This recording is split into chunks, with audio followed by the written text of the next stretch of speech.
శ్రీశైల క్షేత్రం మన ఆంధ్రదేశంలో ఉండడం మన అదృష్టం నిజానికి. ఆ ఉన్నటువంటి క్షేత్రము పరమేశ్వరుడు వెలిసినటువంటి కొండ పేరు శ్రీగిరి. మనం ఎవరినైనా గౌరవవాచకంతో పిలవాలి అనుకున్నప్పుడు శ్రీకారం చుడతాం పక్కన. శ్రీ దొరగారు, శ్రీ ఏదో ఇంకొకరు అని శ్రీకారం చుట్టి పిలుస్తాం. ఆ శ్రీకారం వేశామంటే వారిని గౌరవించి పిలిచాము అని. ఈ శైలమునకు ముందేమనుంది? శ్రీశైలము, దాని పేరు శ్రీగిరి. మిగిలిన కొండలు బోలెడన్ని ఉన్నాయి. ఏ కొండకైనా ఇలా ఉందా పేరు? ఉంది. దేనికి ఉంది? తిరుమల. తిరుమల కూడా శ్రీశైలమే. అందుకే వరాహ పురాణంలో శ్రీశైలే పూరయిష్యామి కించిత్ కాలాదనంతరం అన్నారు వెంకటేశ్వరుడు. శ్రీశైలములు రెండు. ఒక శ్రీశైలము తిరుమల. తిరు అంటే ద్రవిడ భాషలో గౌరవవాచకం, శ్రీకారం. తిరుమలై, మలై అంటే కొండ.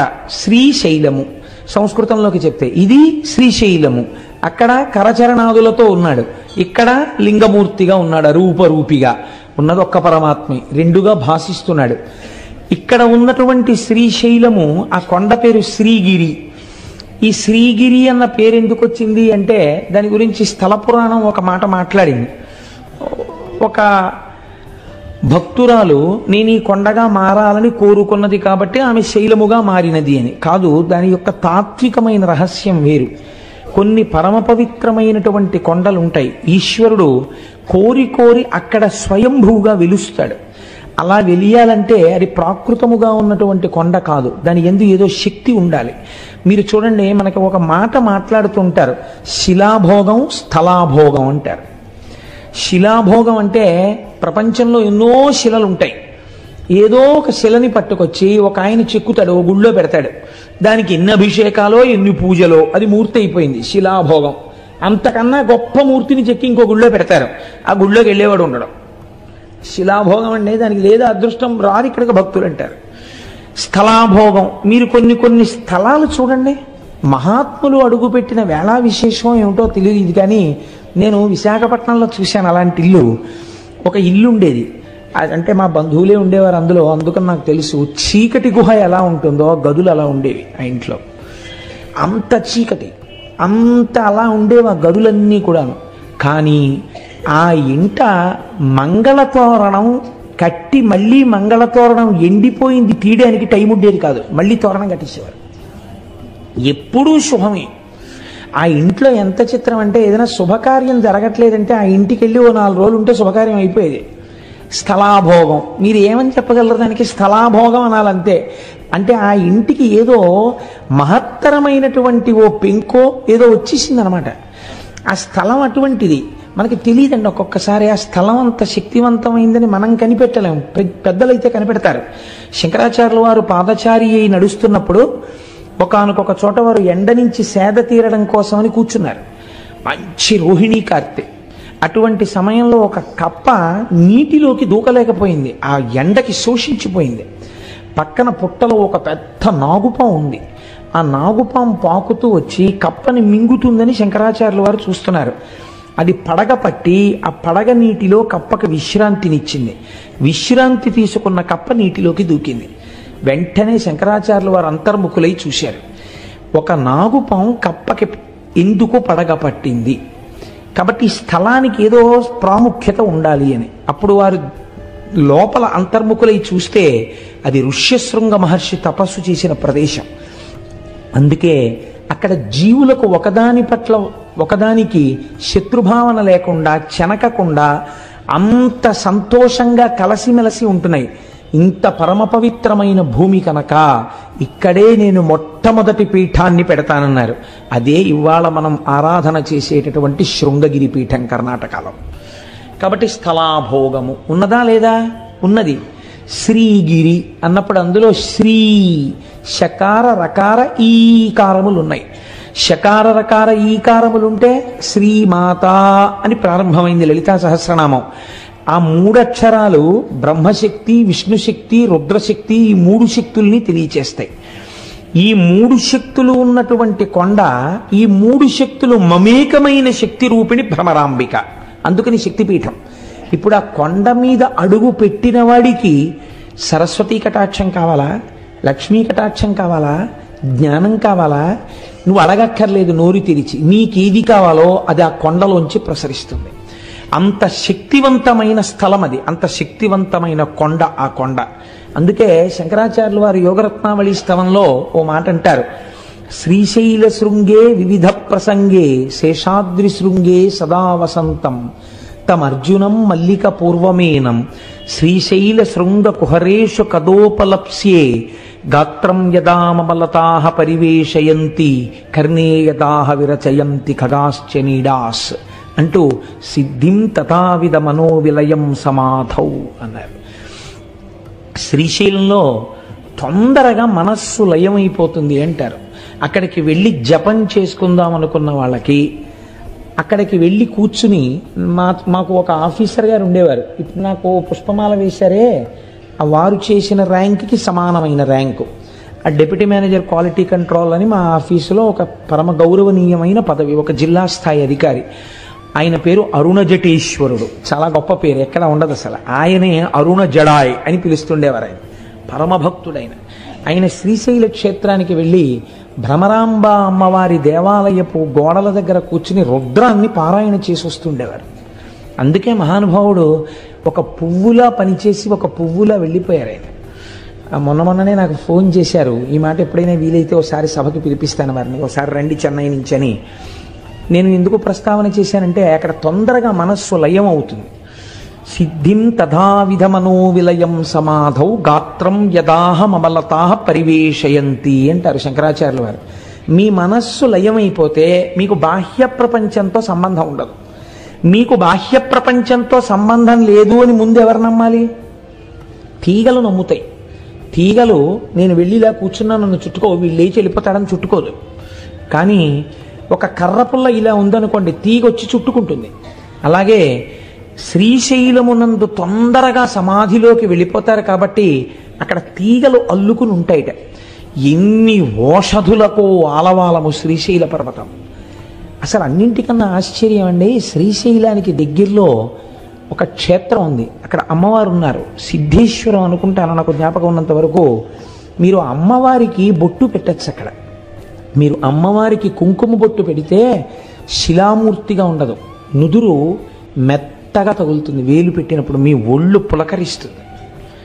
శ్రీశైలం ఎన్ని రకాల ఉపాసనలకో ఆలవాలము, అంత గొప్ప క్షేత్రం శ్రీశైలం. అటువంటి శ్రీశైలంలో ఆ శ్రీశైల పర్వతం మీద పరమశివుడు స్వయంభూమూర్తిగా వెలిశాడు. మీరు చూడండి, ఎందుకు వెలియాలి? ఏదో కారణం ఉండాలి కదండి. నిన్న సౌరాష్ట్రే సోమనాథంచ ఒక కారణం కనపడింది, ఇక్కడ కూడా ఒక కారణం ఏమైనా ఉందా అంటే శ్రీశైలంలో ఎందుకు పరమశివుడు వెలయవలసి వచ్చింది అన్న దాని గురించి పెద్దలు ఒక హేతువుని చెప్తారు. క్రౌంచేన పర్వతే దూరంగతే తస్మిన్ స్వపుత్రకే తేచ తత్ర సమాసీనౌ జ్యోతిరూపం సమాశ్రితౌ పుత్ర స్నేహాతురౌ తవ్వై శివౌ పర్వణి పర్వణి దర్శనార్థం కుమారస్య స్వపుత్రస్య గచ్చతః అమావాస్యాం దిశే శంభు స్వయం గచ్చతి తత్ర పౌర్ణమాసే దినే తత్ర పార్వతీ గచ్చతి ధ్రువం. మీకందరికీ తెలుసున్నటువంటి విషయమే, గణాధిపత్యం ఎవరికి ఇవ్వాలి అని నిర్ణయం చెయ్యవలసి వచ్చినప్పుడు శంకరుడు తన ఇద్దరు కుమారులను పిలిచి ఎవరు భూమండలానికి అంతటికీ తొందరగా ప్రదక్షిణం చేసి వస్తారో వారికి నేను పట్టాభిషేకం చేస్తాను, వారికి నేను గణాధిపత్యం ఇస్తాను అన్నారు. అంటే గబగబా బయలుదేరాడు సుబ్రహ్మణ్యేశ్వర స్వామి. వారిది నెమలి వాహనం కాబట్టి గబగబా వెళ్ళి భూమండలంలో ఉన్న దేవాలయాలన్నిటినీ దర్శనం చేసుకుంటూ వస్తున్నాడు. ప్రదక్షిణం అంటే అది బాగా గుర్తుపెట్టుకోండి. సాధారణంగా మనం ఈ కథని కథగా చెప్పేస్తాం. ఆయన ఏమన్నాడు పరమశివుడు? ప్రదక్షిణం చేసిరమ్మన్నాడు. ప్రదక్షిణం చేసిరమ్మంటే గుళ్ళల్లోకి ఎందుకంటే సుబ్రహ్మణ్యేశ్వర స్వామి వారు గిరగిరా తిరిగేసి వచ్చేయకూడదు ఏంటి? ఓ విమానం తిరిగేసినట్టు ఏరియల్ వ్యూ అంటాం కదా మనం, అలా నెమలి వాహనం ఎక్క అలా తిరిగిలా వచ్చేస్తే బాగుంటుంది కదా. ప్రతి గుళ్ళోకి వెళ్ళాడు ఆయన. ప్రతి గుళ్ళోకి వెడితే ఆయనకి ఏం కనపడేదంటే ఈయన గుళ్ళోకి వెళ్ళేటప్పటికీ విఘ్నేశ్వరుడు బయటికి వెడుతున్నట్టు కనపడేది. అయ్యో అన్న ఇదేంట్రా, నాకన్నా ముందే బయటికి వెళ్ళిపోతున్నాడు, ఎలా వెళ్ళిపోతున్నాడు రా అనుకునేవాడు ఆయన. ప్రతి గుళ్ళోనూ ఈయన వెళ్ళడం, ఆయన బయటికి వెళ్ళడం. అదేంటి, ఎందుకు అసలు సుబ్రహ్మణ్యుడు గుళ్ళల్లోకి తిరగడం? ఆయన చెప్పాడా పరమశివుడు నువ్వు గుళ్ళల్లోకి వెళ్ళిరా, భూమండలం మీద ఉన్న గుళ్ళన్నీ చూసిరా అని చెప్పాడా? ప్రదక్షిణం చేసిరా అని చెప్పాడా? ప్రదక్షిణం చేసిరా అని చెప్పాడు. ప్రదక్షిణం చేసిరా అంటే గుళ్ళల్లోకి ఎందుకండి వెళ్ళడం? అదే ప్రదక్షిణం అంటే. ప్రదక్షిణం అంటే ఏమిటో తెలుసా అండి? దేవాలయంలో ప్రదక్షిణం చేసేటప్పుడు లోపల ఉన్న మూర్తి మిమ్మల్ని పరిశీలన చేస్తాడు. నన్ను నమ్ముకున్నటువంటి మహాభక్తులందరూ నా దేవాలయంలో కొలువు తీరి ఉన్నారు, వీరికి నమస్కరించి వీరి అనుగ్రహంతో నా దగ్గరికి వస్తాడా, వీళ్ళంతటి వాళ్ళు వీళ్ళెందుకని నా దగ్గరికి వస్తాడా చూద్దామని వీళ్ళని వదిలి లోపలికెళ్ళిన వాడిని చూడగానే ఇలా మొహం తిప్పుతాట పరమేశ్వరుడు. కాబట్టి మీకు ఆ ఈశాన్యలింగం అని ఉంది అరుణాచలంలో. అరుణాచలంలో ఈశాన్యలింగం దగ్గర నందీశ్వరుడు ఇలా ఉంటాడు. మొన్న మేము వెళ్ళినప్పుడు ఆయన ఎందుకు అలా మొహం పక్కకి తిప్పుకొని ఉన్నాడు అని అడిగితే ఆయన తమిళంలో చెప్తే ఏదో వచ్చిన వాళ్ళు ఎవరో దాన్ని తర్జుమా చేశారు. ఒక మహాభక్తుడు, ఒక ఆయన, కొంతమంది భక్తులు పల్లెటూరు నుంచి వచ్చారు కానీ వాళ్ళు పరమభక్తులు. వాళ్ళు వచ్చి దర్శనం చేసుకుందాం అంటే నంది అడ్డొచ్చింది. అడ్డొస్తే వాళ్ళు శివుడికి చెప్పారు, ఈశ్వర నీ దర్శనం చేసుకుందాం అంటే నంది అడ్డొస్తోందని. ఆయన అన్నాడు, నా భక్తులకు కనపడే వరకు కాసేపు మొహం అలా పక్కకి తిప్పన్నాడు. అందుకని ఇలా పెట్టాడు ఆయన. మళ్ళీ నువ్వు ఇటు తిప్పచ్చు అనలేదు, ఏమో ఇలాంటి వాళ్ళు ఇంకా వస్తారేమో అలా ఉండు కాసేపు అన్నట్టే లెక్క. అందుకని అలాగే ఉన్నాడు ఈశాన్యలింగం. కాబట్టి చూడండి, భక్తుల పట్ల ఆయన ఎంత ప్రీతి వహించి ఉంటాడో చూడండి. లోపల భక్తి ఉంటే ఆయన దాన్ని గమనిస్తాడు. ప్రదక్షిణం అంటే దేవాలయాలలోకి వెళ్ళి చేసినది ప్రదక్షిణం. అరుణాచల శైలమునకైనా సరే అరుణగిరి ప్రదక్షిణం చేసేటప్పుడు దేవాలయాల్ని విడిచిపెట్టి మీరు కొండ చుట్టూ తిరిగితే అది ప్రదక్షిణం అవుతుందని నేను అనుకోవట్లేదు. ఎందుకంటే అలా శాస్త్రం మాట్లాడలేదు కనుక. లేకపోతే తలుపులు తీసి అర్ధరాత్రి వేళ కూడా లింగ దర్శనం అయ్యేటట్టుగా శ్రీ అరుణాచలంలో ఎందుకు ఉంచుతున్నారు? మీరు వెళ్ళితేనే ప్రదక్షిణం పూర్తవుతుందని. మీరు వదిలిపెడితే ప్రదక్షిణం ఎలా అయింది? అది మీరు దేవాలయ సహితంగా చేసిందే ప్రదక్షిణం. మీరు లోపల తిరిగినప్పుడు కూడా ఆళ్వారులు ఉంటారు విష్ణువాలయం అయితే, నాయనారులు ఉంటారు శివాలయం అయితే, మీరు ప్రదక్షిణ పురస్సరంగా వెళ్ళాలి. చాలామంది ప్రధాన దేవత దగ్గరికి వెళ్ళి వస్తారు, దానివల్ల ఈశ్వర అనుగ్రహం కలుగుతుందని నేను అనుకోవట్లేదు. మీకు భూమండల ప్రదక్షిణంలో విఘ్నేశ్వరుడు చేసిన ప్రదక్షిణమే దానికి ప్రమాణం. ఇంతలోకి ఆయన పాపం పోన్లే అన్నయ్య కన్నా ముందుకెడతానేమో అని పరిగెత్తాడు కైలాసం దగ్గరికి వచ్చాడు. ఈయన ఏం చేశాడు? గణపతి నిజంగా వెళ్ళారు ఆయన సూక్ష్మంలో మోక్షం అంటారు చూసారా, అటువంటిది ఒకటి చేశాడు. అన్ని వేళలా చెయ్యకూడదు, ఎప్పుడు నిజంగా మీరు చేయలేరో అప్పుడు చెయ్యాలి దాన్ని. శ్రీరామ రామ రామేతి రమే రామే మనోరమే సహస్రనామ తత్తుల్యం రామనామవరాననే నిజమే. శ్రీరామ శ్రీరామ శ్రీరామ అంటే విష్ణు సహస్రం చెప్పినట్టు. అందుకని పూజంతా మానేసి 3 మాటలని వెళ్ళిపోతానంటే కుదరదు.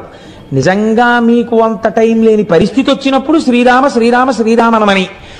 పాపం నెమలి వాహనము లేదు, స్థూలకాయం ఎలక వాహనం, నేను తిరగలేనేమో అనుకుని అన్ని విధాలా బేరీజు వేసుకున్నప్పుడు ఆయన ఏం చేశాడంటే, నాన్నగారు తల్లిదండ్రులకు చేసినటువంటి ప్రదక్షిణం భూమండలానికి చేసిన ప్రదక్షిణంతో సమానం, కాబట్టి నేను మీకే ప్రదక్షిణం చేసి మీకే నమస్కరిస్తున్నాను, అశక్తుడను కనుక.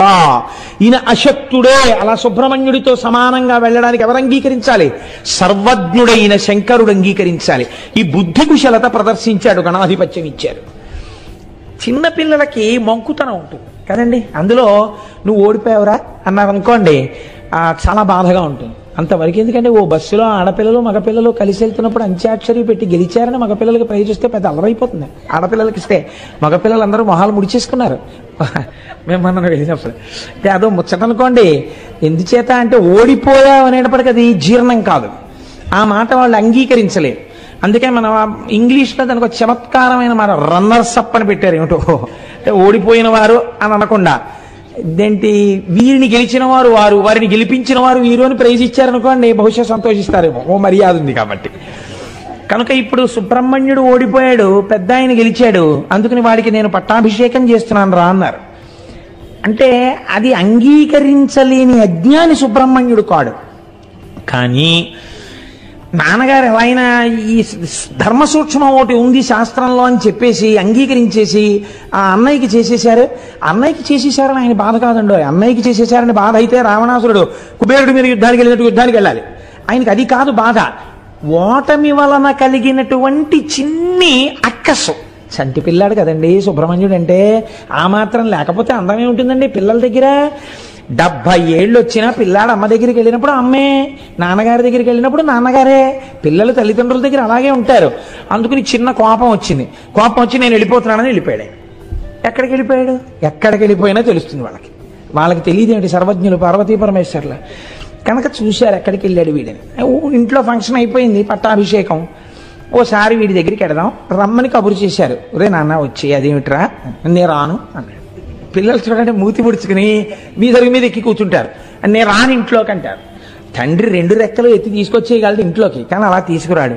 వెళ్ళి చాలా బతిమాలతాడు. అందులో ఏముంది? తండ్రి ఓటం ఉందా? తండ్రితనం ఉంది, తల్లితనం ఉంది కదండి. ఇప్పుడు మీకు శ్రీశైల క్షేత్రం వింటే ఏమర్థం అవుతోంది? శివలింగాన్ని చూడగానే మీకు ఎంత పులకరింత రావాలి, నువ్వు మా తండ్రివి. అందుకని కదా ఇంత బతిమాలడమా సుబ్రహ్మణ్యుడి కోసం. అందుకని పార్వతీ పరమేశ్వరులు ఇద్దరూ కైలాస పర్వతం నుంచి సుబ్రహ్మణ్యుడి కోసం వచ్చారు. చూడండి, ఈ అరుగు మీద పిల్లాడు కూర్చుంటే దెబ్బలాడిన నాన్నగారి మీద కోపం వచ్చి పిల్లాడు అక్కడ కూర్చుంటే నాన్నగారు వెళ్ళి ఇలా పక్కన కూర్చుని ఏదో చెప్దాం అనుకునే వాళ్ళకి వాళ్ళు లేచి మళ్ళీ ఈ అరుగు మీదకి వెళ్ళిపోతాడు. అలా సుబ్రహ్మణ్యుడు ఓ 24 క్రోసులు ముందుకు వెళ్ళిపోయాడు. వెళ్ళిపోతే శంకరుడు ఎక్కడికి వెళ్ళి కూర్చున్నాడు? ఆయన వెళ్ళి మల్లెతీగల చేత చుట్టుకోబడినటువంటి ఒక అర్జున వృక్షం కింద ఆయన కూర్చున్నాడు. ఆయన వెడితే అమ్మగారు ఊరుకుంటుంది ఏంటి? ఆవిడ మహాపతివ్రత. ఆవిడ కూడా గబగబా వెళ్ళింది పక్కకి. వెళ్ళి ఆవిడ కూర్చుంది. ఏమిటండి వీడు మంకుతనం? మీ అంతటా ఆయన అసలు ఏం బొత్తిగా బుద్ధి లేదు, ఏం చిన్నవారా చితకవారా? ఏమిటి మీ పెద్దరికని తెలుసుకోకుండా ఏమిటి మీరే బతిమాలు వస్తే వాడు వెళ్ళిపోవడం ఏమిటి అంది. పోన్లేదు పిల్లాడు అన్నారు. అని మొట్టమొదట అమావాస్య రాగానే చీకటి కదా, కొత్త ప్రదేశం కదా, ఒక్కడు ఎలా ఉన్నాడో ఏమిటో అని ముందు శంకరుడు వెళ్ళాడు. వెళ్ళి అయిపోయింది, అప్పటికి ఆలక తీరిపోయింది. వెళ్ళిపోయి అదే దండాయుధపాణి అంటారు. ఆయన వెళ్ళి ఆ పిల్లాడి దగ్గర కూర్చుని, ఏంట్రా నాన్న ఇలా వచ్చావు అంటే అప్పటికి ఆయన మహాజ్ఞానిగా నిలబడ్డాడు. అంటే కోపం పోయింది. ఆ క్షేత్రం మనం దర్శనం చేస్తాం. అందుకే ఈయన అమావాస్య నాడు వెళ్ళి దర్శనం చేసి వస్తారు. ప్రతి పౌర్ణమి నాడు అమ్మవారు వెళ్ళి దర్శనం చేసి మళ్ళీ వస్తుంటుంది శ్రీశైలానికి. పిల్లాడికి దగ్గరలో ఉన్నామనిపించుకోవడానికి అక్కడే ఉండి చక్కగా ఇద్దరిని చూస్తూ సుబ్రహ్మణ్యుణ్ణి చూసుకుంటూ ఎలాగో వచ్చాం కదా ఈ క్షేత్రానికి, ఇక్కడ చక్కగా ఈ మల్లె చెట్టు కిందకు వచ్చాం కదా అని పిలిచారు. ఎవరు ప్రార్థించారని పిలిచారు? ఇందులోనే మీరు శ్రీశైలానికి సంబంధించినటువంటి ఒక గొప్ప రహస్యాన్ని పట్టుకోవాలి.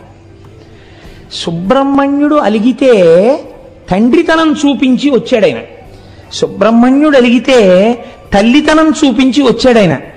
మీరు కూడా అలక చేతనో అజ్ఞానం చేతనో అబ్బెబ్బే భగవంతుడు ఎక్కడండి, అన్నీ నేనే ఈ శరీరం చూపించుకుని భగవంతుడికి దూరం అయిపోయాం మనం కూడా కదండి.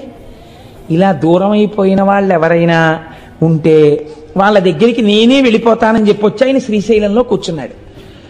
దూరం అయిపోయిన వాళ్ళని వెతుక్కుంటూ ఆయన వస్తే ఆయన మా అమ్మా నాన్నగారు అక్కడ కూర్చున్నారు అనుకుని మీరే శ్రీశైలం వెళ్ళారనుకోండి, ఎంత సంతోషపడిపోతాడండి. నా పిల్లలు చూడవే, కడుపున పుట్టిన వాడికన్నా వీళ్ళు నా పిల్లలే చూడు, నా కోసం వచ్చాడు అని పొంగిపోతాట. అందుకే శ్రీశైల మల్లికార్జునుడిది ధూళి దర్శనం. ధూళి దర్శనం అంటే మీరు కాకినాడలో బయలుదేరి శ్రీశైలం వెళ్లే లోపల ఓ 10 గంటలో 15 గంటలో నిద్రపోతారు. ఏ బట్టలో కట్టుకుని ఏ హోటల్లోకో వెళ్ళి అన్నం తినేస్తారు. ఆ పచ్చడి గిచ్చడి మీద పోసేసుకుంటారు. ఓ 2 మాటలు మూత్ర విసర్జన చేసేస్తారు. ఇంకో మాట అవసరమైతే ఇంకొక శంక కూడా తీర్చుకుంటారు. ఆ బట్టలతో శ్రీశైలం కొండ మీద కడతారు. వెళ్ళిన తర్వాత మీరు ఒక కాటేజ్ ఏదో తీసుకుని లోపలికి వెళ్ళి స్నానం చేసి శౌచంతో వెళ్ళి శివలింగాన్ని ముట్టుకున్నారు అనుకోండి, కొంచెం చిన్నబుచ్చుకుంటాడు ఆయన. ఏమిటంత శౌచంగా వచ్చాడు వీడు అని. మీరు ఆ శ్రీశైల క్షేత్రానికి వెళ్ళగానే కాళ్ళ నిండా మట్టి పట్టేసి కాళ్ళు కడుక్కోకుండా చేతులు కడుక్కోకుండా స్నానం చేయకుండా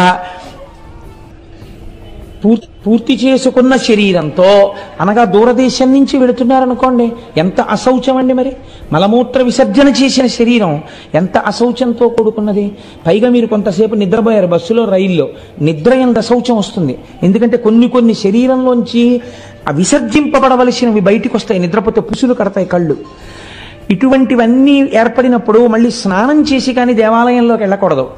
మీరు ఇన్ని అశౌచాలు దగ్గర పెట్టుకుని కాటేజీలో పెట్లు పారేసి ఈ మట్టి చేతులతో ఈ మట్టి కాళ్లతో వీలైతే ఇంకోసారి శ్రీశైలం కొండ మీద ఒక కప్పు టీ తాగకపోతే ఉండలేనని తాగేసి కాళ్ళు కడుక్కోకుండా శ్రీశైలం గుడి దగ్గరికి వెళ్ళి ధూళి దర్శనానికి వచ్చామండి అని లోపలికి వెళ్ళి ఈ మట్టి కాళ్లతో మోకాళ్ళ మీద కూర్చుని మట్టి చేతులతో శివలింగాన్ని ముట్టుకుని చెమట పట్టేసిన మొహంతో శివలింగం మీద తల తాటిస్తే పొంగిపోతట ఆయన.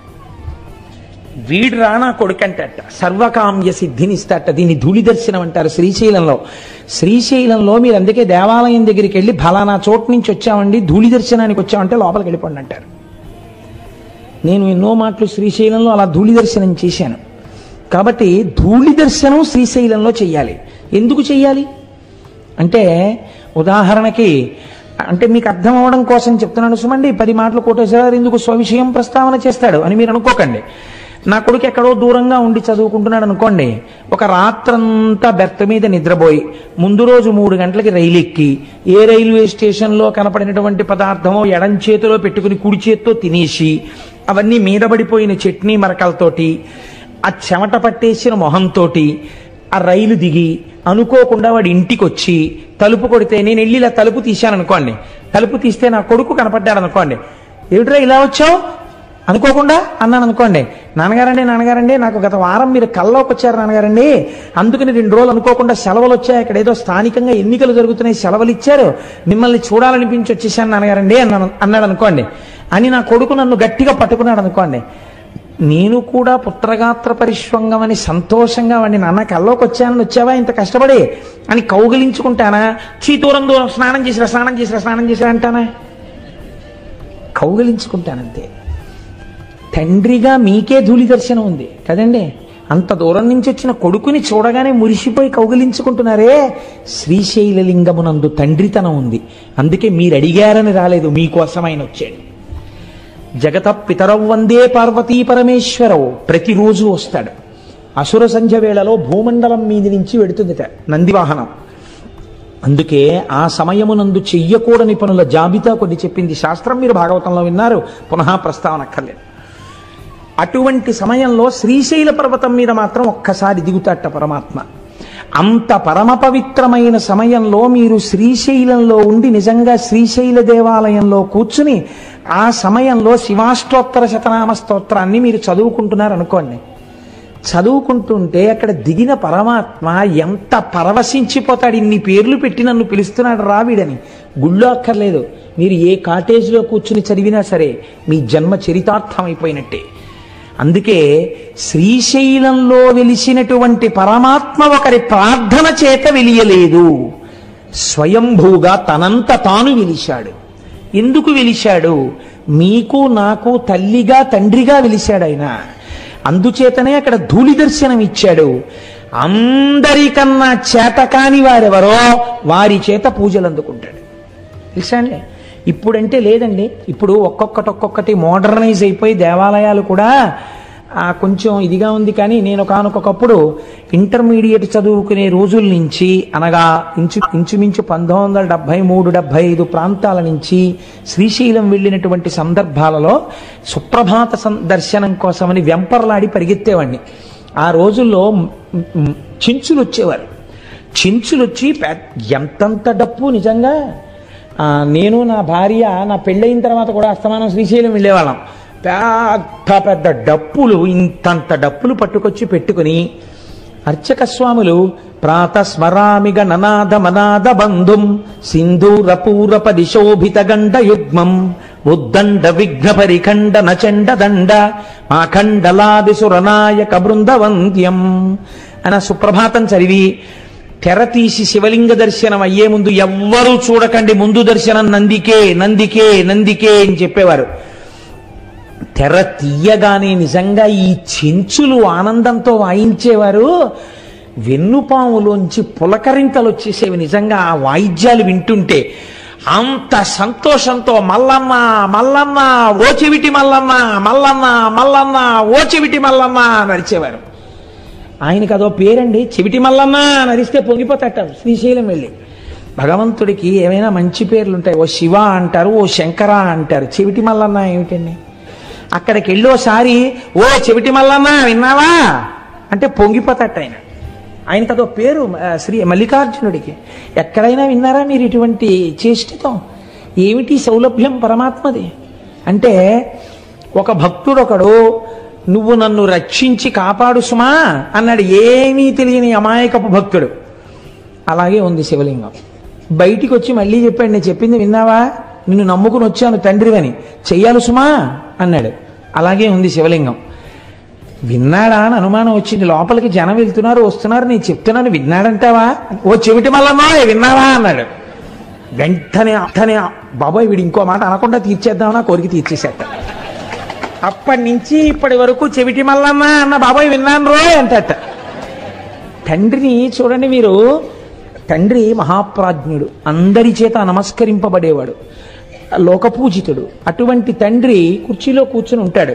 ఆయనతో మాట్లాడడానికి పెద్దలైన వారు వచ్చి గదిలో కూర్చుని ఉంటారు, వాళ్ళతో మాట్లాడుతుంటాడు. ఓ 3 ఏళ్ల మనవడు, వాడికి ఏం తెలియదు, వచ్చి తాతగారండి తాతగారండి అంటే, లేకపోతే కొడుకు అనుకోండి పోని, నాన్నగారండి నాన్నగారండి నాన్నగారండి అని పిలుస్తాడు. ఉండు మాట్లాడుతున్నాను కదా కాసేపు అలా ఉండు అంటాడు తండ్రి.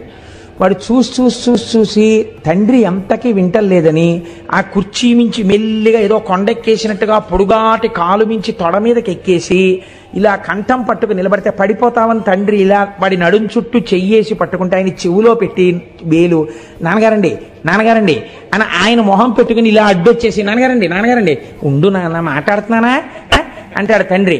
అంటుంటే ఆఖరికి నాన్నగారండి అని ఇలా కొడతారు. బా ఏమిట్రా అంటాడు తండ్రి. అంతేగాని పోలీస్ స్టేషన్లో కేసు ఎట్టేస్తాడు ఏంటి, ఏమిటి అంటే నేను చెప్పింది వినరే అంటాడు వాడు. సరే చెప్పు ఏమిటి. ఇంతమందిలో వాడు అంటాడు, ఇందాక నుంచి చెప్పాను మీరు వింటే కదా చూడా అంటే, పోన్లేరా చెవుడే చెప్పు ఏమిటి అంటే, మీరు నాకు జామకాయ తెస్తానన్నారు సాయంకాలం, తెస్తానులే తప్పకుండా తీసుకొస్తాను, దిగు వెళ్ళు మీ అమ్మ దగ్గరికి అంటే. అంతేగాని తండ్రి కోపగించేసుకున్నాడా, పోలీస్ స్టేషన్లో కేసు ఎట్టాడా, లేకపోతే తిరిగి కొట్టేశాడా. తండ్రితనం శ్రీశైలంలో కూడా అంతగా ఉంటుంది. సామాన్యమైన తండ్రికే అంత ప్రేమ ఉంటే మా స్వామి శ్రీశైల మల్లికార్జునుడికి ఎంత ప్రేమ ఉంటుందండి. తెలుసున్నవాడు అలా పిలవకూడదు. వాడు నా కోసం వచ్చినవాడు, ఎంత నా మీద ప్రేమ ఉన్నవాడు. కాబట్టి అలా వచ్చిన వాడిని గురించి ప్రత్యేకం రాయండి ఖాతాలో. శ్రీశైలం వచ్చాడంటే నేను ఒకటి ప్రార్థనను అనుసరించి రాలేదు, తండ్రిగా వచ్చి కూర్చున్నాను.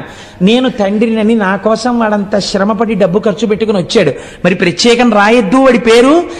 గబుక్కుని చిత్రగుప్తుడి కంప్యూటర్లో ఏమైనా పొరపాట్లు పడిపోతాయేమో, నాన్న నువ్వే అక్కడ కూర్చో జాగ్రత్తగా రాయ్, వ్యాసుడు చెప్పేస్తుంటే నీ దంతాన్ని విరగ్గొట్టి ఏకదంతం శూర్పకర్ణం అని పేరు పెట్టుకుని అంత పెద్ద భారతాన్ని ఒక్క తప్పు లేకుండా రాశావు కదా, చక్కగా అక్కడ కూర్చుని శ్రీశైలం వచ్చిన వాళ్ళ పేర్లన్నీ చెప్తారు, గోత్రం పేరు చక్కగా రాయి నాన్న అని చెప్పింది అమ్మవారు.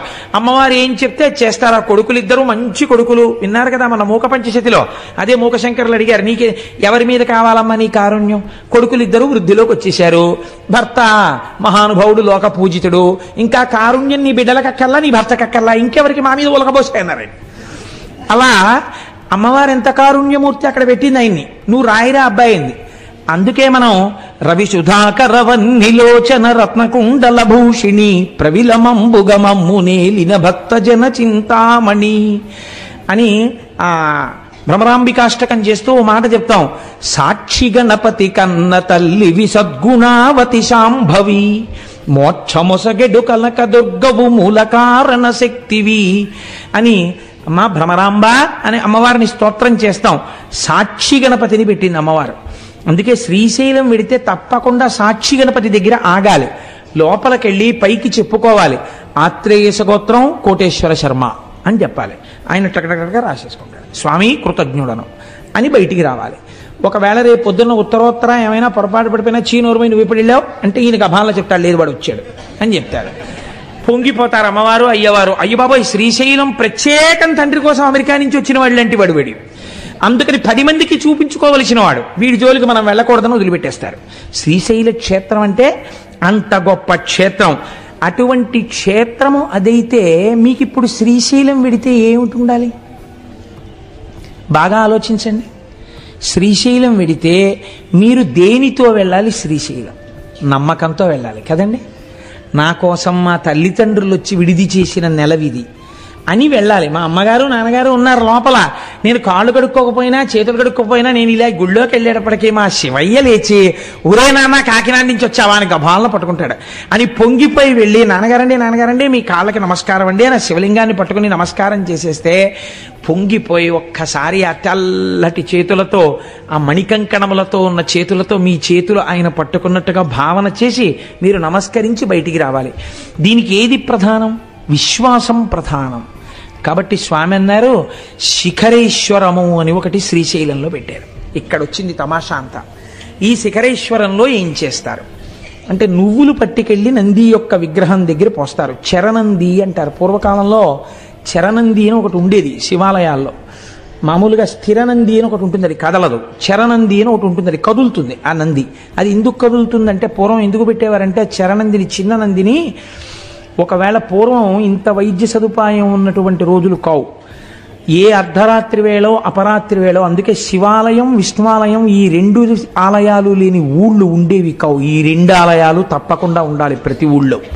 దేని కొరకు అంటే ఎవరైనా గర్భిణి అయ్యున్నటువంటి స్త్రీకి అనుకోకుండా నొప్పులు వస్తే పట్నానికి తీసుకెళ్ళడానికి అవకాశం లేకపోతే అంతరాలయం మూసేసి ఉన్నా కూడా పరిగెత్తుకుంటూ అర్చకుడి దగ్గరికి వెడితే ప్రధానమైన తలుపు తీసేవారు.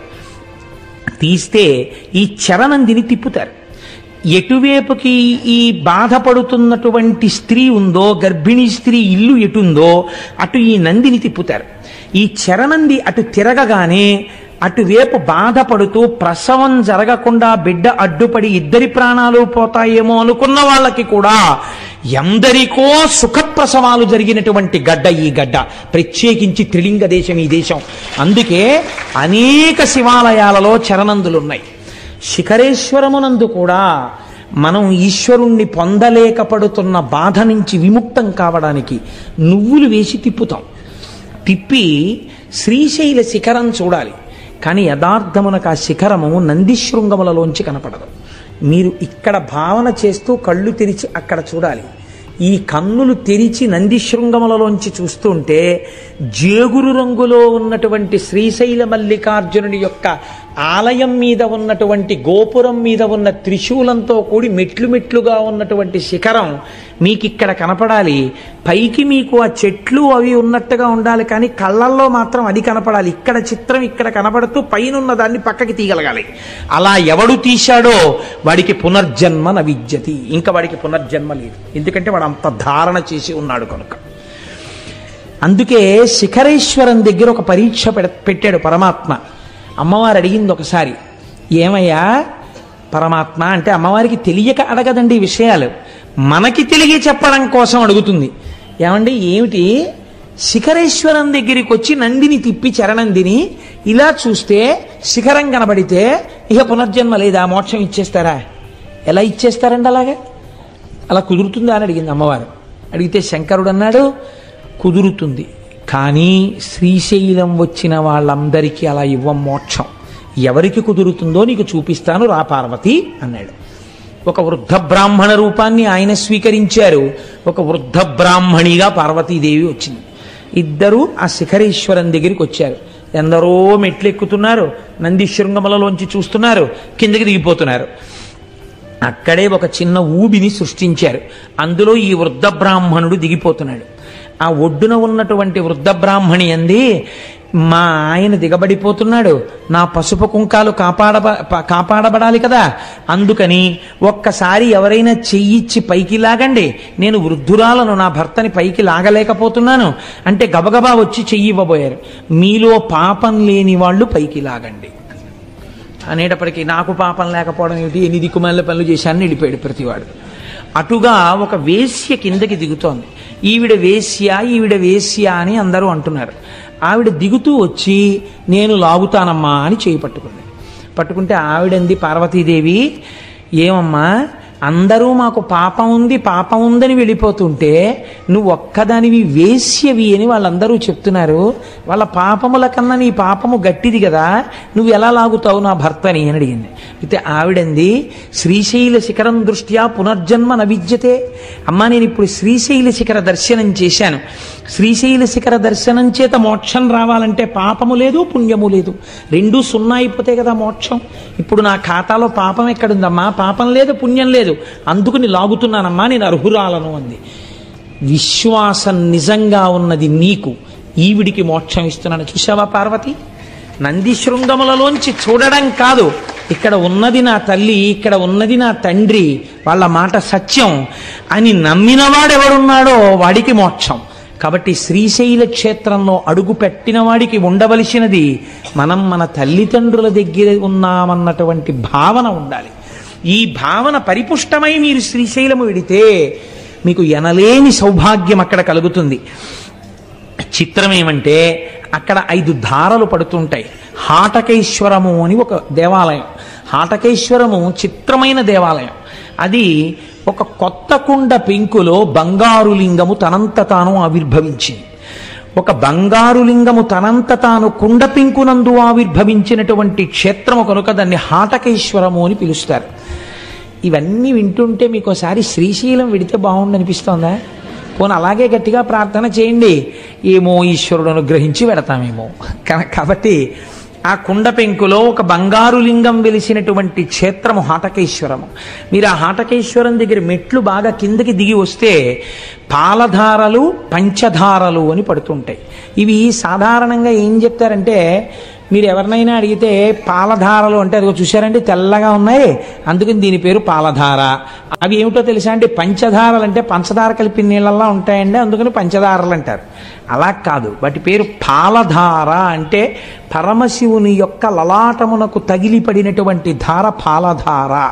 అంటే అగ్ని, జ్ఞానాగ్ని నేత్రమైనటువంటి ఆ కంటి మించి పైనుంచి జ్ఞానగంగ మరింతగా తగిలి కింద పడినటువంటి ధార. ఇది శివుడి యొక్క లలాటమును తగిలి వస్తున్న ధారాని మీరు లోపలికి పుచ్చుకుంటే ఉత్తర క్షణము మీరు గొప్ప ఫలితాన్ని పొందుతారు. ఎందుచేత ఇలా ఏర్పడింది? శివాలయంలో తీర్థం ఇవ్వరు కాబట్టి సాక్షాత్తు సాకార రూపుడైన శంకరుడికి తగిలిపడినటువంటి ధార పాలధార. పంచధారలంటే 5 రకములుగా ప్రకాశిస్తున్నటువంటి భగవంతుని యొక్క శిరస్సులకు తగిలిపడిన ధారలు. కాబట్టి నేను చూస్తూ ఉంటాను, చెప్పులతో వెళ్ళిపోతూ ఉంటారు. కనీసం అక్కడ మాత్రం మర్యాద పాటించాలి ఆ తీర్థం తీసుకునేటప్పుడు. ఒక సంవత్సరం మేమందరం అక్కడికి వెళ్ళాము. వెడితే అక్కడ శంకర భగవత్పాదాచార్య స్వామి తపస్సు చేసి అక్కడే శివానంద లహరి చెప్పారు. అక్కడ ఆయనకి భ్రమరాంబికాదేవి ప్రత్యక్షమైంది. అంత పరమపావనమైన క్షేత్రమని మేము అక్కడ శంకరాచార్య స్వామి వారి ముందు నిలబడి ఆ తోటకాచార్యకృతమైనటువంటి శంకరాచార్య స్వామి వారి అష్టకంతో స్వామికి నమస్కారం చేసి తిరిగి వచ్చాం. చంద్రశేఖర పరమాచార్య స్వామి అక్కడే ఉండిపోతానన్నారు. తపస్సు చేసుకుంటూ ఉండిపోతానన్న ప్రదేశం అదే.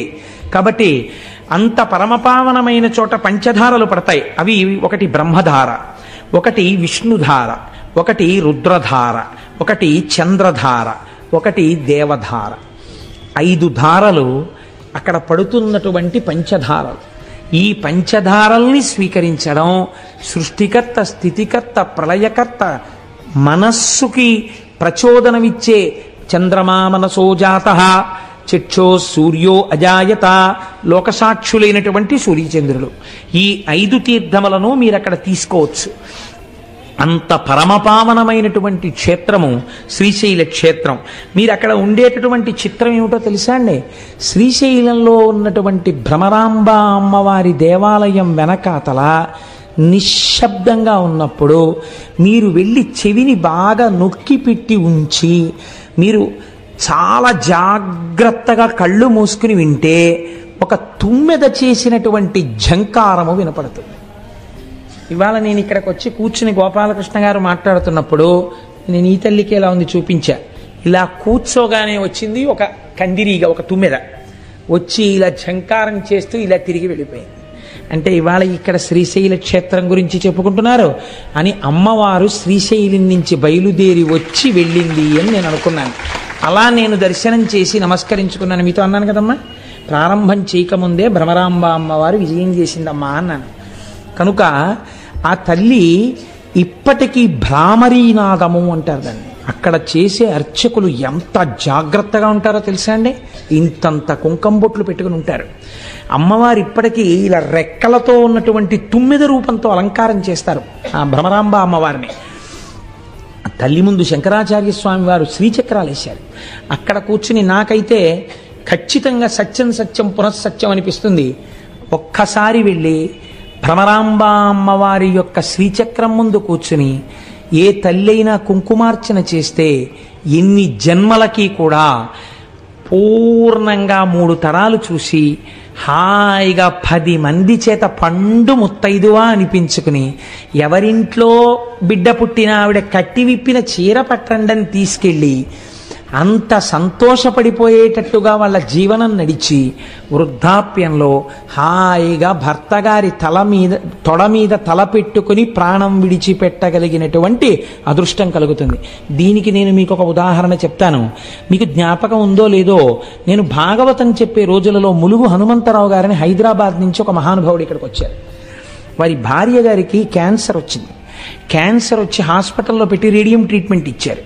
రేడియం ట్రీట్మెంట్ ఇస్తే ఆ తల్లి చాలా శోషించిపోయారు. ఆవిడ పేరు కూడా గిరిజాదేవి. సర్వమంగళాస్వరూపంగానే ఉండేవారు మహాతల్లి.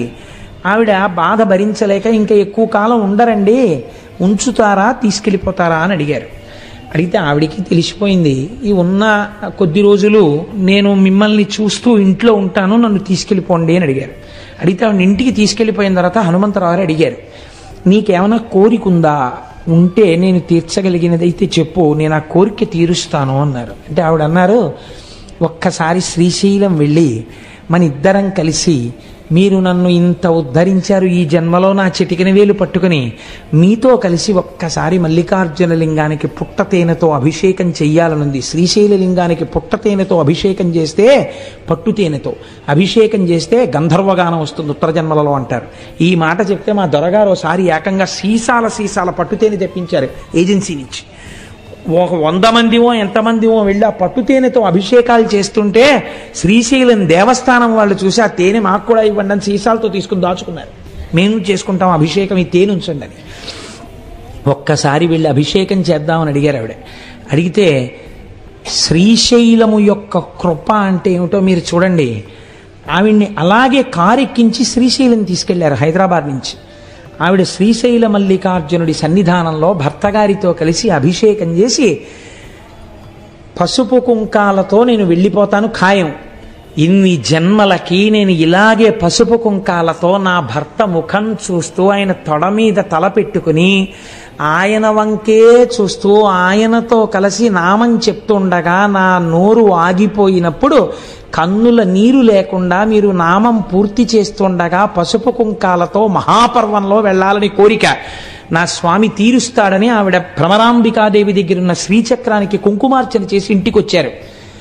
మహాశివరాత్రి మిట్ట మధ్యాహ్నం అయ్యవారికి అమ్మవారికి మారేడు దళాలతో పసుపు కుంకాలతో అర్చన చేసి చక్కగా భర్తని పిలిచి, నాకేదో వెళ్ళిపోతున్నానని అనిపిస్తోంది, నేను ఒక్కసారి శివాష్టోత్తరం చదువుతుంటాను, మీరు నాతో కలిసి చదవండి, మీ తొడ మీద తల పెట్టుకుని కొడుకుని కోడల్ని కూతుర్ని అల్లుణ్ణి చూస్తూ ఏ బెంగ లేకుండా మీ వంటి మహాత్ముడికి భార్యనయ్యాను, చాలు, చూస్తూ వెళ్ళిపోతాను, నా నామం ఆగిపోయిన దగ్గర మీరు నామం పూర్తి చెయ్యండి అని ఆ తల్లి ఎంత గొప్పగా చెప్పుకున్నారో ఆ రోజుల్లో. మహాశివరాత్రి మిట్ట మధ్యాహ్నం 12 గంటల వేళ భర్త గారి తొడ మీద తలపెట్టుకుని వెళ్ళిపోయారు ఆవిడ.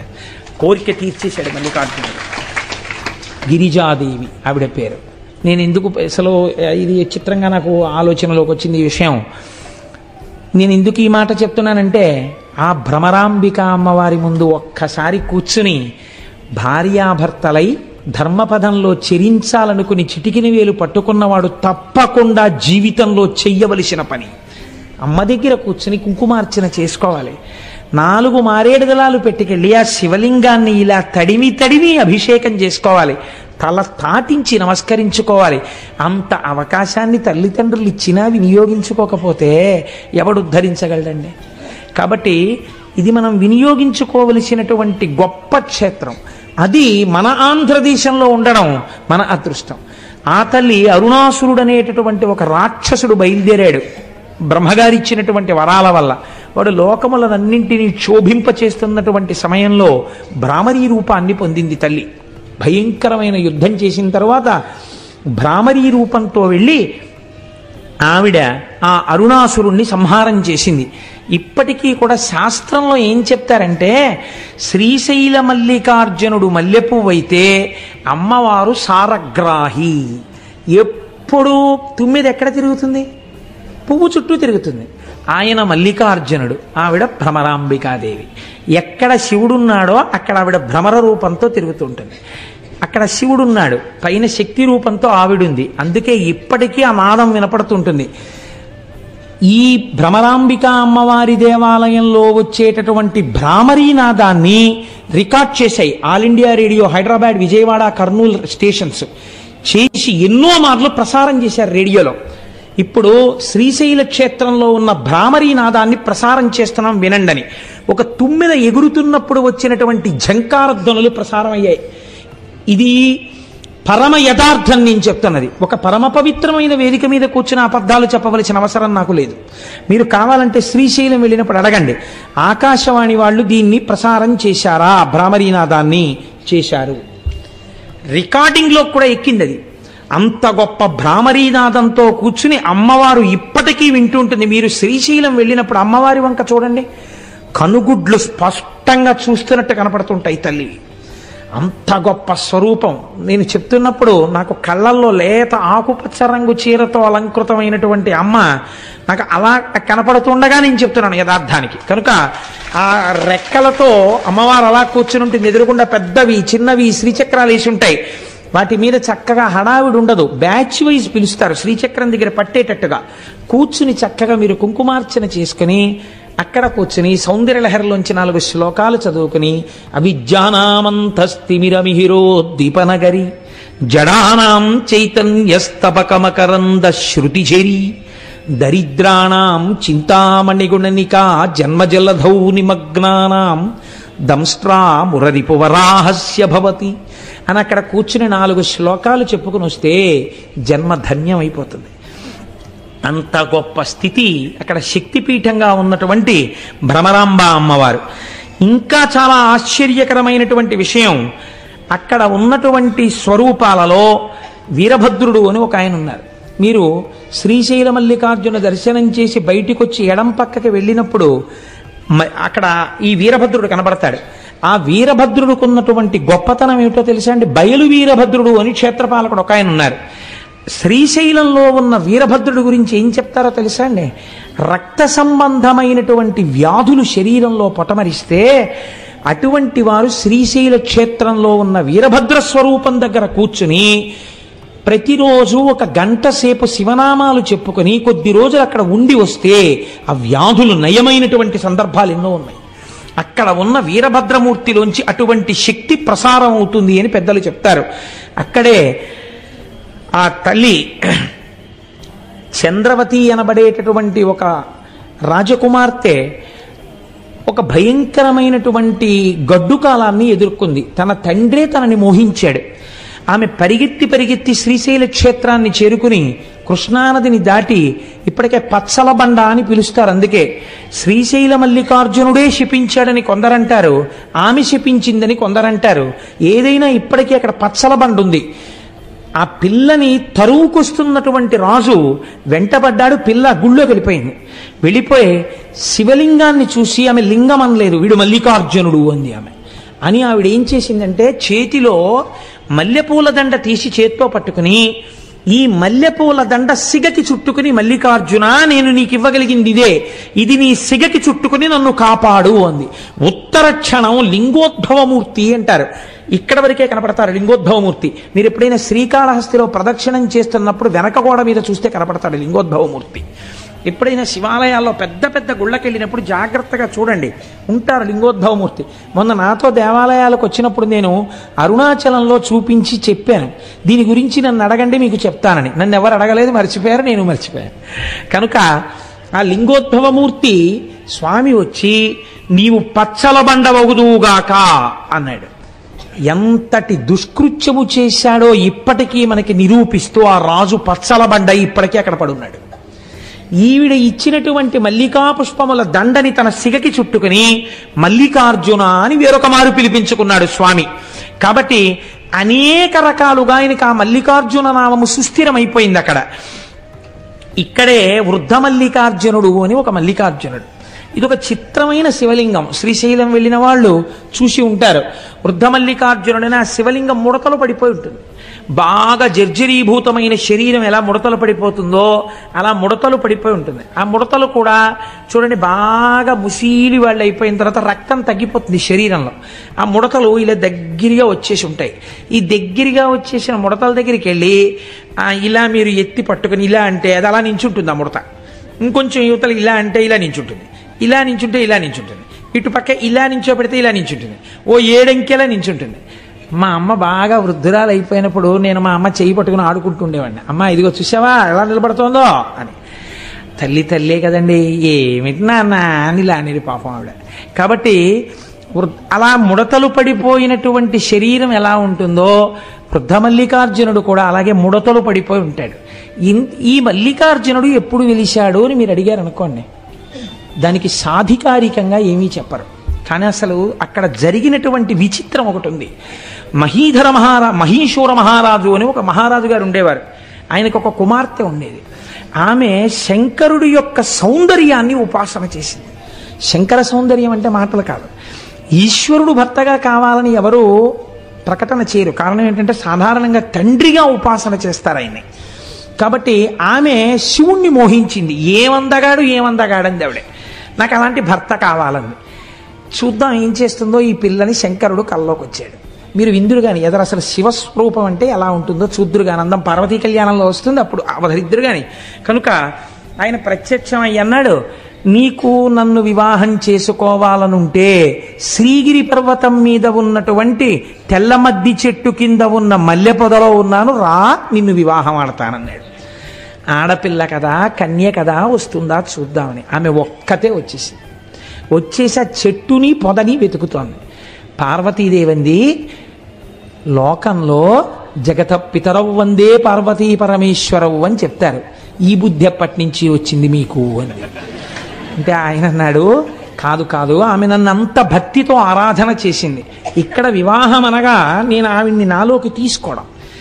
అంటే అమ్మవారంది, ఓహో అందుకే వివాహం చేసుకుంటానని మాట ఇచ్చారా, అంత భక్తి ఉందా ఉపాసనలో అంది. అంటే నిజంగా అమ్మవారికి తెలియక కాదు, లోకానికి చెప్పడం కోసం ఆ పిల్ల భక్తిని. అంటే శంకరుడు అన్నాడు, చూపిస్తాను చూడు ఎంత భక్తి తత్పర్రాలో అని. వెంటనే ఒక 96 సంవత్సరముల వృద్ధుడుగా మారిపోయాడు. వృద్ధుడిగా ఉన్నప్పుడు మరీ అందంగా ఉంటాడు మా స్వామి. చంద్రశేఖర పరమాచార్య స్వామి వారిలో ఉంటాడు. ఆ అందం వేరు కదండి.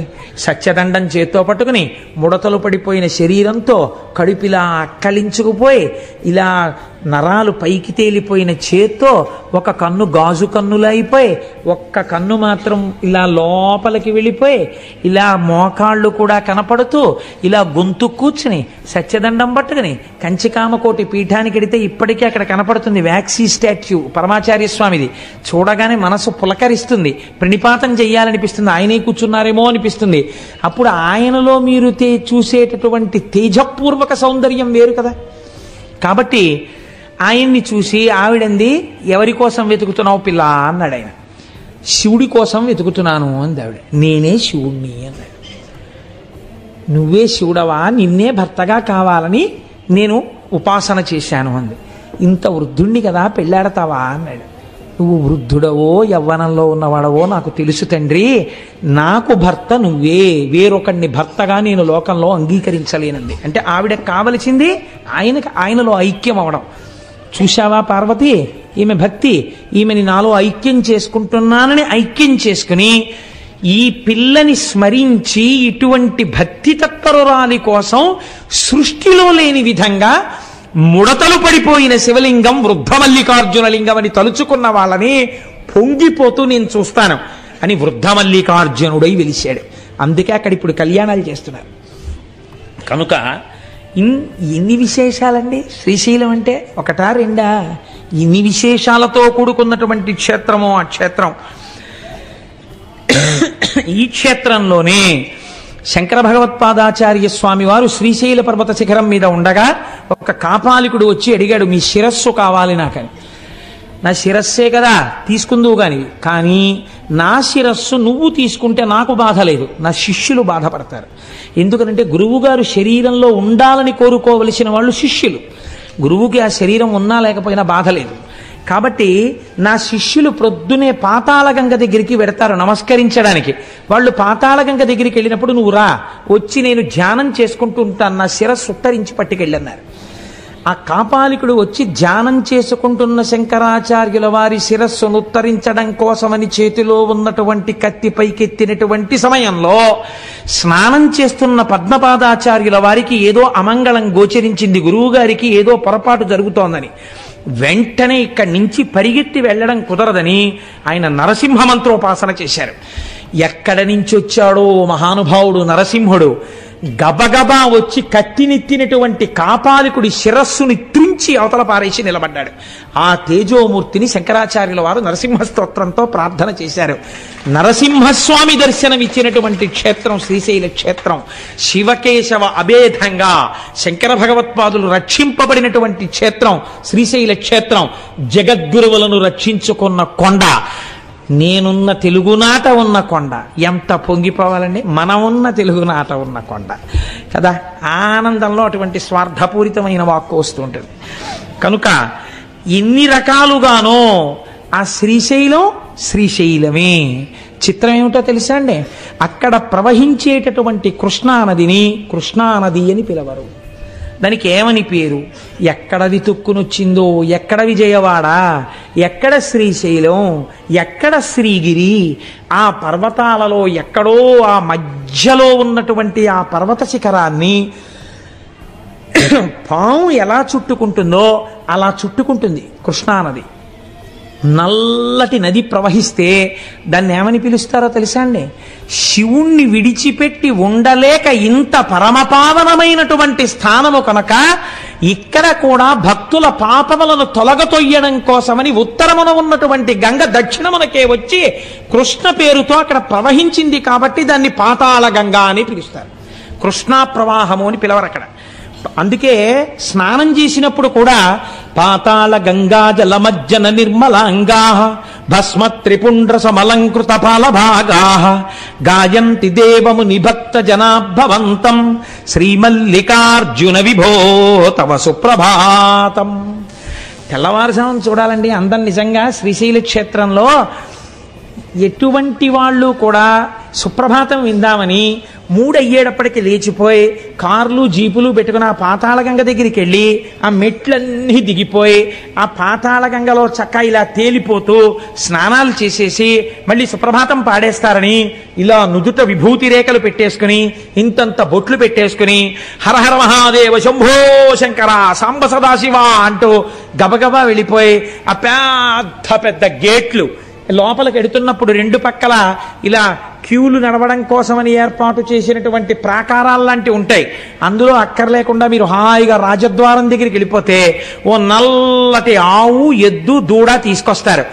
ఎంతమంది జనం ఉండనివ్వండి. చిత్రం ఏమిటో తెలుసా అండి, నాతో వచ్చిన వాళ్ళు చూశారు. అప్పుడు ఆ ఆవు, దూడ, ఎద్దు మేము స్వామివారి సొత్తు, మమ్మల్ని అడ్డగించడం ఏమిటి అన్నట్టు ఎవ్వరూ ఉండరు. కట్టిప్పి వెళ్ళిపోతారు. అవి ఎక్కడి నుంచి వస్తాయో తెలియదు. చక్కగా ఇలా తల్లాడించుకుంటూ ఠాంగ్ ఠాంగ్ గంటలు మోగించుకుంటూ తిన్నగా వెళ్ళిపోయి మల్లికార్జున స్వామి వారి రాజద్వారం దగ్గరికి వెళ్ళి నిలబడితే ఇలా తలుపులు తీయగానే చక్కగా లోపలికి వెళ్ళి మీరు ఇలా లోపలికి వెళ్ళగానే ఆలయంలో కుడి చేతి పక్కన పెద్ద స్వరూపంతో శనగల బసవన్న ఉంటారు. ఆయనే కలియుగాంతమునందు లేచి రంకె వేస్తాడు. రంకె వేయగానే కృష్ణానది పైకి లేచి విజయవాడలో కనకదుర్గమ్మ యొక్క ముక్కు నత్తుని తాకుతుంది అని ప్రమాణం. ఆ శనగల బసవన్న ఉంటారు, పెద్ద బసవయ్య. ఆ బసవయ్యకి నమస్కారం చేస్తే ఎడం పక్కన కృష్ణానదీ పరివాహం ఎలా వస్తుందో తెలియదు. అక్కడ మెట్లు దిగుతారు అర్చకులు. మీరు తెల్లవారగట్ట చూడొచ్చు. కృష్ణానదీ జలాలు వచ్చి చేరుతాయి. అందులోకి బిందెలు పట్టుకెళ్ళి కాళ్ళకి తగలకుండా నీళ్లు ముంచి అభిషేకానికి పట్టుకొస్తారు లోపలికి. మొట్టమొదట గోపూజ చేస్తారు. ఆ నల్లటి ఆవుకి చక్క పసుపు రాసి మీరు ఆ పక్కన ఆ కుడి పక్కకి తిరిగి ఇలా లోపలికి వెడితే ఇంకొక నంది ఉంటాడు. ఆ నందికి నమస్కారం చేసి నిలబడితే చక్కగా సుప్రభాతం చదువుతారు. సుప్రభాతం చదివి ఇలా తెర తీసి మీ అందరూ దగ్గరికి వెళ్ళి నమస్కారం చేసుకోండి నక్షత్రహారతులు ఎత్తుతారు. ఆ నక్షత్రహారతిలో ప్రకాశించిపోతున్న శివలింగాన్ని చూస్తూ జయ జయ జయ జయ శంభో జంభవిత్ పూర్వదేవ ప్రణత పద సరోజద్వంద్వ నిర్ద్వంద్వ బంధో జయ జయ జయ జన్మస్థేమ సంహారకార ప్రణయ సగుణ మూర్తే పాలయాత్మాం ప్రసన్నాం వధూ ముఖం వల్గ దపాంగ రేఖం అఖండితానందకర ప్రసాదం విలోకయన్ విస్ఫురదత్మభావ సమే గతి శ్రీగిరి సార్వభౌమ కురంగపాణి కరుణావలోక సురోత్తమశ్చంద్రకళావతంస వధూ సహాయ సకలేష్టదాత భవిత్యసౌ శ్రీగిరి భాగ్యరాశి అని స్తోత్రం చేసుకుంటూ మీరు ఆయన్ని నమస్కారం చేసి ఇలా కుడి పక్కకి వెళ్ళి ఎడం పక్కకి తిరిగితే వీరభద్రుడు కనబడతాడు. ఆ వీరభద్రుడికి నమస్కారం చేసి ఆ ఇనప కచ్చడంలోంచి బయటికెడితే ధర్మరాజు, భీముడు, అర్జునుడు, నకులుడు, సహదేవుడు వాళ్ళందరూ అరణ్యవాసం చేసేటప్పుడు శ్రీశైలంలో ప్రతిష్ఠ చేసిన లింగాలు సజ్జోజాత, అఘోర, తత్పురుష, వామదేవ, ఈశానములన్న పేరుతో 5 శివలింగాలు ఉంటాయి. అది దాటి మీరు ఇలా కుడి పక్కకి వెడితే తూర్పున మీరు ప్రవేశించినది కృష్ణదేవరాయల వారు నిర్మించినటువంటి గోపురం, దక్షిణానికి తిరగగానే హరిహరరాయలు నిర్మించినటువంటి గోపురం కనబడుతుంది. దీపాలు పెట్టే వాళ్ళందరినీ అక్కడే దీపాలు పెట్టమంటారు. మీరు అక్కడి నుంచి మళ్ళీ ఇలా తిరిగి ముందుకొస్తే త్రిఫల వృక్షం అని పెద్ద వృక్షం ఒకటి ఉండేది. మేడి, జువ్వి, దాంతోపాటు రావి 3 కలిసి పెరిగినటువంటి చెట్టు. 2000 సంవత్సరంలో 4000 సంవత్సరంలో బతికింది ఆ చెట్టు. చెట్టుకు పెద్ద అరుగులు కట్టుంటాయి. చక్కగా అరుగు మీద ఒక గడియ కూర్చుని కుడి పక్కకి తిరిగితే వృద్ధమల్లికార్జునుడు కనబడతాడు. ఇలా వెనక్కి తిరిగితే రాజరాజేశ్వర దేవాలయం, పక్కనే అమ్మవారి దేవాలయం ఉంటాయి. ఇవి చూసి మీరు మళ్ళీ ఇటు వచ్చి ఇలా ముందుకెడితే ఆ మెట్లెక్కి పైకెక్కితే అమ్మవారి దేవాలయం కనబడుతుంది. అమ్మవారి దేవాలయం లోపలికి వెడితే మీరు ఇలా తూర్పుగా వెడితే ఇలా దక్షిణంగా లోపలికి వదులుతారు. వెళ్ళి అమ్మవారిని దర్శనం చేసుకుని మీరు అలా దక్షిణంగా ఇలా అమ్మవారిని చూస్తూ ఇలా వంగి చూడాలి. ఇలా చిన్న ద్వారంలో ఉంటుంది అమ్మవారు. ఇలా వంగి అమ్మవారిని దగ్గరగా చూస్తూ పొంగిపోతూ దాటి అవతల పక్కకి వెళ్ళి శ్రీచక్రం దగ్గర కూర్చుని కుంకుమార్చన చేసుకుని ఆ పక్కనే ఉన్న చండీయాగం చేసేటటువంటి శాల దగ్గరికి వెళ్ళి ఆ అగ్నిహోత్రంలోంచి వస్తున్నటువంటి ధూమాన్ని పీల్చి కిందకి దిగి కుడి పక్కకి తిరిగితే అనగా ఉత్తరం వైపుకి తిరిగితే ఉత్తరాన శివాజీ గోపురం ఉంది. ఆ శివాజీ గోపురం దగ్గరికి వెడితే పెద్ద కళ్యాణ మంటపం, అక్కడే నందనవనం అని పుష్పవాటికి ఉంటుంది. ఆ వనంలోని సుబ్రహ్మణ్యేశ్వర స్వామి నెమలితో ఉంటారు. అక్కడ ఆ మెట్లెక్కితే రుద్రాక్షలవి అమ్ముతూ ఉంటారు కుడి పక్కన. ఆ లోపలికి వెడితే పెద్ద కళ్యాణ మంటపం కనబడుతుంది. అక్కడ చిత్రం ఏమిటంటే శివాజీ మహారాజు హిందూ రాజ్యాన్ని స్థాపించడం కోసమని అమ్మవారిని అక్కడికి వెళ్ళి ప్రార్థన చేశాడు. శివాజీ గోపురం మీద ఇప్పటికీ చెక్కబడి ఉంటుంది. భవానీమాత భ్రమరాంబికాదేవి ప్రత్యక్షమై ఈ చంద్రహాసాన్ని చేత పట్టుకో, ఇంక నీకు ఎదురు లేదని అమ్మవారు అనుగ్రహించి చంద్రహాసాన్ని బహూకరించింది. ఆ కత్తి చేత పట్టుకునే మహానుభావుడు హిందూ ధర్మ సామ్రాజ్యాన్ని స్థాపించాడు. అందుకే ఛత్రపతి శివాజీ జీవితంలో మీరు ఒక నియమం గమనించి ఉంటారు. పరస్త్రీలు ఒకవేళ పరాయి సైనికుల యొక్క భార్యలు తనకి బందీలుగా దొరికితే గాజులు, పువ్వులు, పసుపు, కుంకమిచ్చి అమ్మవారి ప్రతి గృహిణిగా ఉన్నది అమ్మవారే అని వాళ్ళందరికీ పసుపు కుంకాలు తన చేతులతో పెట్టి పల్లకీకి డేరాలు కట్టి ఎవ్వరికీ కనపడకుండా తన సైనికులతో మోయించి శత్రుస్థావరాలకు పంపించేసేవాడు. తప్ప ఎన్నడూ ఎంత అందగత్తె అయినా పరకాంత వంక చూసినవాడు కాడు. రోషనార్ నవల చదివితే మీకు అర్థమవుతుంది. అంతటి మహానుభావుడు శివాజీ అంటే. అటువంటి శివాజీ మహారాజ్ ఆవుని పూజించాడు. అటువంటి శివాజీకి ప్రత్యక్షమై భవానీమాత ఖడ్గం ఇచ్చినది అక్కడే. ఇప్పటికీ శివాజీ స్ఫూర్తి కేంద్రం అని ఇప్పుడు కొత్తగా పెట్టారు శ్రీశైలంలో. శివాజీ స్ఫూర్తి కేంద్రం అని మీరు అక్కడికి వెడితే చూడవచ్చు. ఎన్ని వైభవాలండి ఆ శ్రీశైలం. ఆ భ్రమరాంబిక అమ్మవారి దర్శనం చేసుకుని కిందకొచ్చి ఆ విశాలమైన ప్రాంగణం దగ్గర కుడి చేతి పక్కన కార్యాలయం ఉంటుంది, ఆఫీస్, ఎగ్జిక్యూటివ్ ఆఫీసర్ గారిది. మీరు అక్కడ కూర్చుని పిల్లలతోటి ఒక్కసారి అలా ప్రాకారం మీదకి చూశారనుకోండి, ఇటు తిరిగి ఒక నంది, ఇటు తిరిగి ఒక నంది, అటు తిరిగి ఒక నంది, ఇటు తిరిగి ఒక నంది, ఒకే నందికి ఇటుక తల. నందులన్నీ మీటింగ్ పెట్టుకున్నాయా అనిపిస్తుంది. అయ్యవారి ప్రాకారం నిండా నందులు, అమ్మవారి ప్రాకారం నిండా సింహాలు. అన్ని సింహాలు నందుల్ని చూస్తుంటాయి, ఇన్ని నందులు సింహాలని చూస్తుంటాయి. మీరు మేము చుట్టాలం, అమ్మవారికి అయ్యవారికి సేవకులమని భయం లేకుండా ఉంటాయి రెండు ప్రకారాల మీద.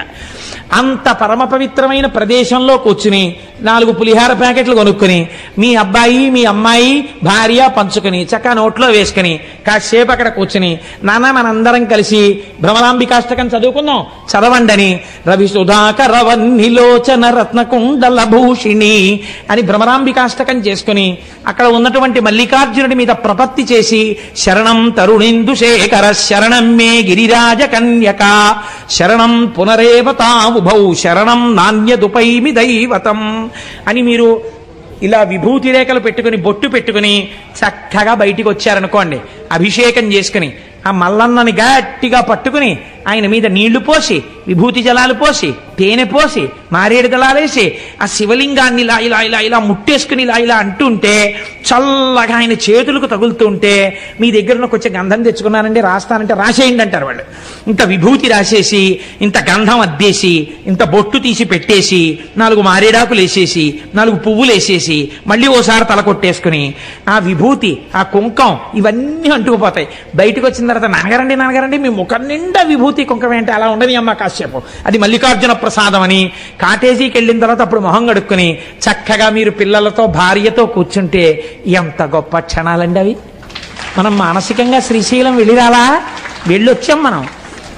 కనుక మన పెద్దలు అందుకే ఒక ప్రయత్నం చేస్తుండేవారు, ఎక్కడికి వెళ్ళినా వెళ్ళకపోయినా మానసికంగా మాత్రం తప్పకుండా శ్రీశైలం వెళ్ళొస్తుండేవారు.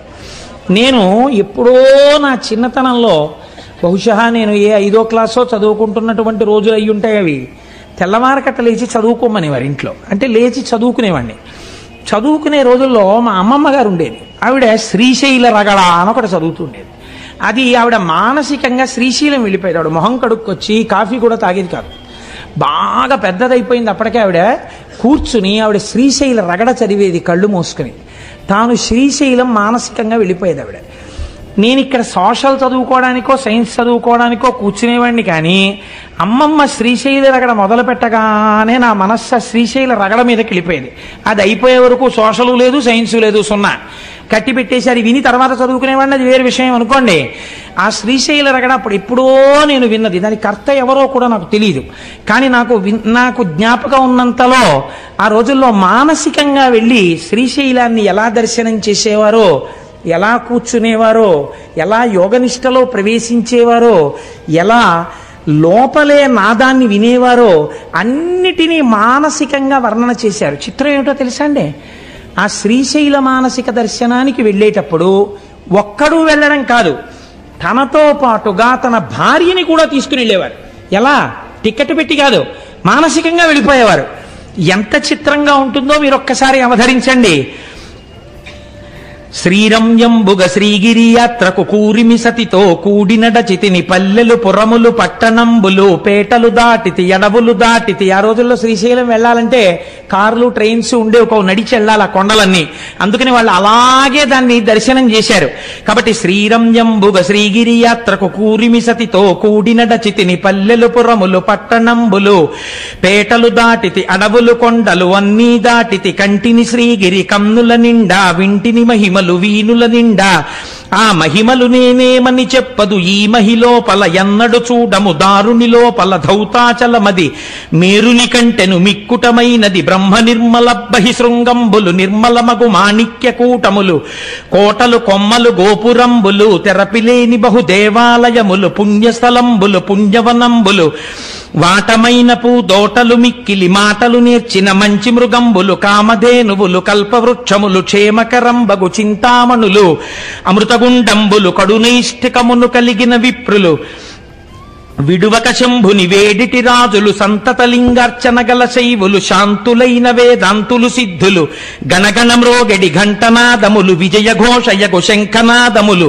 వీరశైవులు వీరాంగంబులు సాధు బృందములు కామిత భక్తులు అగరుధూపములు జపములు చేసెడి జంగమోత్తములు తపములు చేసెడి తాపసోత్తములు ప్రమధులు భక్తులు శైవగణంబులు గట్టిగ ఇది భూ కైలాసమ్మని తప్పిపోక పాతాళ గంగలో తెప్పున తేలుచు తీర్థం వాడుచు చలగుచుమడి వస్త్రంబులు కట్టితి అనువుగ నుదుట విభూతి ధరిస్తిని పొలుపుగ మెడ రుద్రాక్షలు దాల్చితి గురుకటాక్షమును గోప్యము చేసితి గురుమంత్రంబును జపమును చేసితి అకలంకుడనై ఆశ జయిస్తిని శివ పంచాక్షరి మనసున నిలిపితి శివతత్వము పరిశీలన చేసితి పంచేంద్రియంబులు పదిలము చేసితి పంచముద్రలభ్యాసము చేసితి అంతర్ముఖుడనైతి నీ నాద బ్రహ్మానాదము వింటిని లోపల తుమ్మెదనాదము వింటిని వెలుగుల కల్లా వెలుగై వెలుగెడు ఆ లోపల దీపము కంటిని ఈవల చంద్రుండావల సూర్యుడు కలిగిన స్థావరమైన నిదానము కంటిని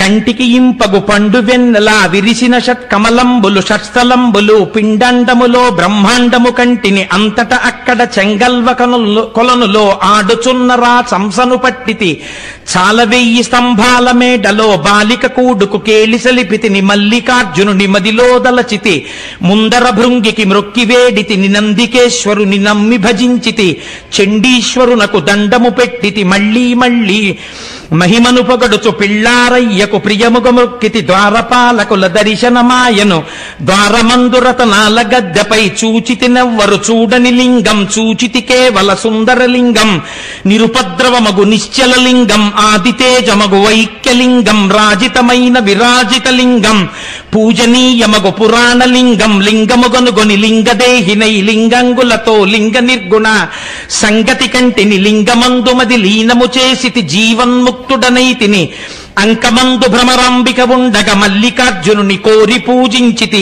దీపము పెట్టితి దివ్యదేహునకు ధూపము వేసితి ధూర్జటికప్పుడు తుమ్మి పూలతో పూజిస్తిని కమ్మని నైవేద్యము పెట్టితి సాగిలి మ్రొక్కితి సర్వేశ్వరునకు జయ జయ జయ జయ జంగమరాయ ఆదిదేవుడౌ అర్థశరణ్య దయతప్పక ధవల శరీర భయము బాపు మీ భక్త నిధాన ఎన్ని జన్మములు ఎత్తిన వాడను నిన్ను తలంపక నీచుడనైతిని ఎన్నడు ఏ విధమెరుగని వాడను దుష్టమానసుడ గౌరీరమణ తామస గుణములు తగులాటంబలు నియమము తప్పిన నీచవర్తనుడ నిత్యదరిద్రుడ అత్యాశయుడను అజ్ఞాన పశువును చేయరాని దుష్టేష్టలు చేసితి బాయరాని మీ భక్తుల బాసితి సంసారం బను సంకెళ్లల్లో హింస పెట్టమిక ఏలుమి తండ్రి ముల్లోకంబులు ముంచెడి గంగను సలలితముగ జడధరియిస్తివి గొప్ప చేసి నిన్ను కొలిచిన బంటును తప్పక చంద్రుని తలధరియిస్తివి విన్నుని చేతను కన్ను పూజకొని సన్నుతికెక్కిన చక్రమిచ్చితివి